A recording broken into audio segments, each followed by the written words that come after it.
Kekayaan bukan tentang berapa besar gaji, tapi berapa lama kita mampu bertahan bila tidak ada lagi gaji. Gaji besar bukan segalanya. Banyak yang fikir makin besar gaji, dia semakin kaya secara automatik. Walhal dia tak sedar, dia masih berlari di tempat yang sama. Gaji makin besar, jumlah simpanan tak bertambah.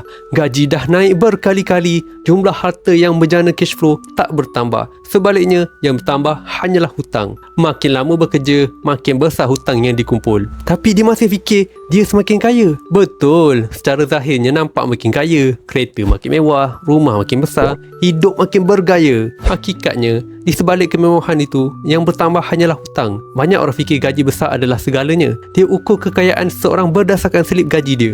Tapi realitinya, kekayaan sebenar bukan terletak pada jumlah gaji, tapi pada berapa lama kita boleh terus bertahan ketika dah tak ada lagi gaji. Ianya tentang berapa jumlah tabungan yang kita ada, berapa banyak harta yang kita miliki, berapa besar passive income yang kita dapat daripada harta yang kita miliki, berapa banyak hutang yang masih kita tanggung. Gaji besar tak menjamin apa-apa. Masa tu, barulah kita terima hakikat. Kekayaan bukan tentang berapa besar gaji, tapi berapa lama kita mampu bertahan survive ketika tidak ada lagi gaji. Bukan tentang gaji, survivability.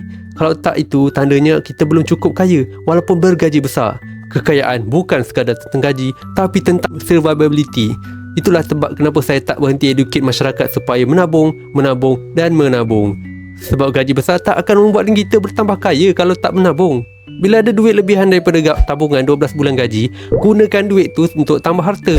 Beli aset yang boleh buatkan duit masuk ke poket kita tanpa perlu bekerja. Elakkan buat hutang-hutang yang tak perlu. Berpada-padalah dalam berhutang. Jangan sesekali gunakan kelebihan gaji besar untuk buat hutang yang besar. Sebaliknya, gunakan kelebihan tu untuk persiapkan kubur kewangan dulu. Supaya satu hari nanti, kalau tak ada gaji, kita tak mati sebelum mati. Jika anda berminat nak membuat simpanan emas, klik link di bio saya atau DM hubungi saya terus. Saya akan bantu sebaiknya. Tengok tutorial pin video di profil saya.